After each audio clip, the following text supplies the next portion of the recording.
We all know that Nigerian mining is generating a lot of interest at the moment.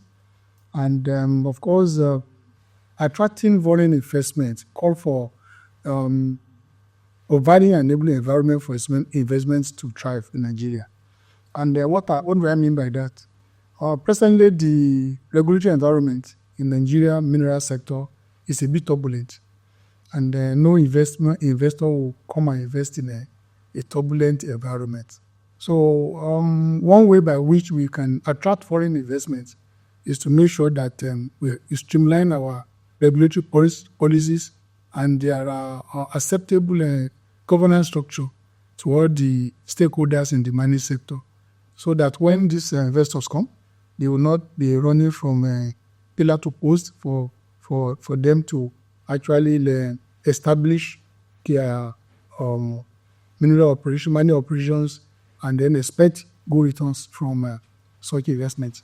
So number one thing that we need to do is to make sure that there is a well-structured regulatory frameworks, and at the same time also we have to also attack the issue of insecurity.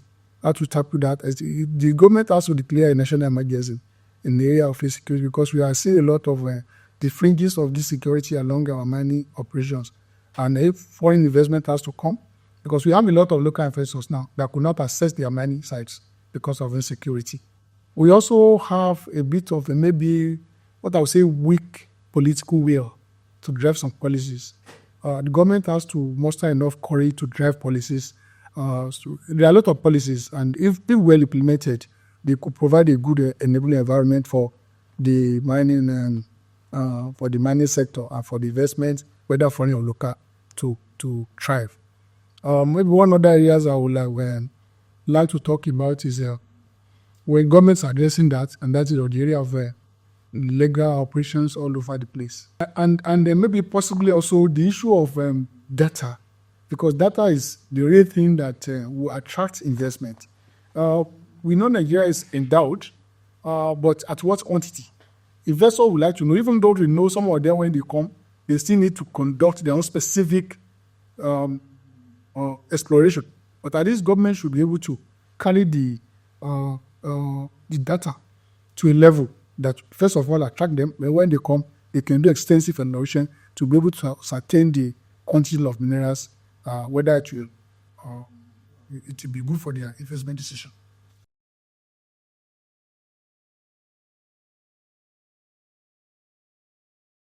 Talking about how the Nigeria Mining Week can help in making sure that there are investment from these FDIs in the Nigerian mineral sector.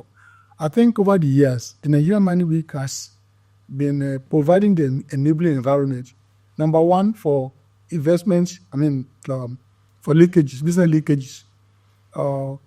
They have been using the platform to attract a lot of foreign investors to come to Nigeria, and we are using the platform as well to be able to provide ingredients for some policies that will make Nigerian mining sector to grow. So all these are what the Nigerian mining has been doing over the years, and which I know over the years we will continue to do. We also open our even local investors through the mining week to some technologies and methodologies as they emerge within the mining jurisdiction across the world. Well, the progress that has been made so far, you see, when we talk in terms of progress, I think the only thing that I can see so far is that there are a lot of motions. For example, up to today, Nigerian mining sector can still boast of one major operating company, which is not good when we consider the quantum of the minerals that Nigeria is endowed with. So progress so far has just been limited to making sure that we create momentum for the world or for foreign investors to know that Nigeria is a good destination for of investment in mining, and at the same time for the government also to be able to come up with some policies that will that will aid investment, whether within the nation or outside of Nigeria. So this is the the progress that has been made so far. It's generated a lot of interest, and this interest have been helping the government to also review some policies, and at the same time, making the whole world to be aware, the investment world to be aware that Nigeria is a good ground for investment in the mineral sector.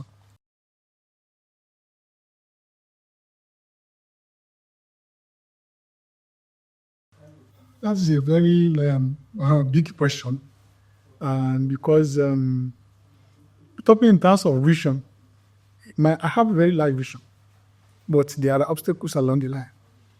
Take for example, in year 2016, the government empaneled a committee to come up with a roadmap. Though there are always some roadmaps in the past. So, but that of 2016, that's the latest that I know of in the sector. And it was a robust discussion of all stakeholders in the sector. They came up with that document called Roadmap to Nigerian Mineral Prosperity. It was launched by the government towards the end of year 2016. And to make sure that it works, the government also established a team that we call MIST, that is Mineral Mining Roadmap Implementation and Strategy Team, to monitor the progress of the performance of that roadmap. Unfortunately, this team became moribund over time because the roadmap has a lot of milestones with timelines that if well monitored by now, because the major goal, the major goal of that roadmap is that by year 2025, which is just about a month to enter into now, the major goal is to make sure that at least the sector generates 5% at least to the GDP, regional GDP. But as we talk today now, a month to that year, the sector is still contributing less than 1% to the GDP. So talking in terms of that's why I say I have a very large vision. I want to see a sector in the next 5 years, going forward from now.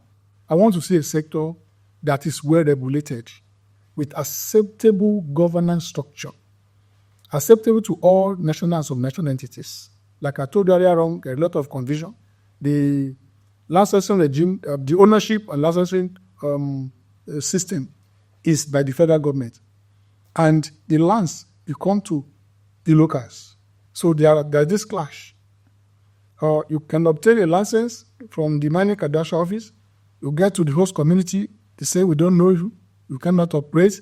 And we have a lot of state government that are now coming out with regulations to interfere illegally. Unconscionably, let me put it that way, unconscionably, because the concept placed mining, anything minerals, whether solid, whether liquid, under the supervision and ownership of federal government on behalf of the nation. But state governments are now interfering. So I want to see a sector that is well regulated, that's with a governance structure that's acceptable to all the national and subnational entities. I also want to see a sector that is that has capacity, with the regulatory body having capacity to regulate the sector. Presently, we have low capacity level for the operating for the regulators. I want to see a sector that is well not only regulated through a good governance structure, but even with capacity of the regulators to be able to check illegality going on in the sector. I want to see a sector that will contribute significantly. I don't want to put a figure, because putting a figure might mean because I don't have all the wherewithal here to drive that. But I want to see a sector that can contribute significantly to the national GDP through massive job employment opportunities for our youth and wealth creation along the value chain. You know, mining has a lot of value chain, and if well articulated, if well structured, if well regulated, it can take a lot of people out of poverty and provide jobs for our youth. Instead of all this, our youth going outside of the country to seek for greener pastures, our nation, through the mineral sector, can provide jobs for them, and they can live meaningful life from the sector. So I want to see a sector that will that will grow to this level and be able to fulfill the mandate of the government, because our government is trying to diversify the economy using agri and mining. And I think this is rightly so, because these two sectors have the wherewithal to provide a pivot to broaden our economy and win us from a mono economy that's operating in Nigeria.